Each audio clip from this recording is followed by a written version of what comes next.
नमस्कार. तुम्हा सगळ्यांना माझ्याकडून वसुबारसच्या खूप साऱ्या शुभेच्छा.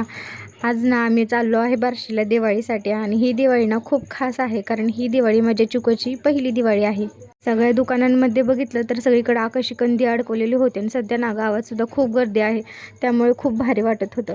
आणि नदीकडे बघितलं तर नदीचं सुद्धा पाणी खूप कमी झालं आहे कारण सध्याला ना खूप कडक ऊन पडत आहे. बार्शीला जाताना रिधोरे गाव लागतं आणि त्या गावातली ही सीना नदी आहे, ज्या नदीला ना ह्यावेळेस महापूर आला होता आणि त्या पुरामध्ये खूप साऱ्या जणांची शेती आणि घरे उद्ध्वस्त झाली होती.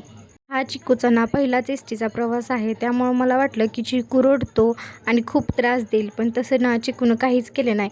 मस्त असं एन्जॉय करत ना त्यानं प्रवास केला आणि प्रवास करत करत आम्ही बार्शीला पोहोचलो. बार्शीला गेल्यानंतर घरी गेलो. तर चला भेटू पुन्हा अशाच एका नवीन व्हिडिओमध्ये. तोपर्यंत चॅनलला सबस्क्राईब करा, व्हिडिओला लाईक करा, कमेंट करा, शेअर करा. तर चला बाय.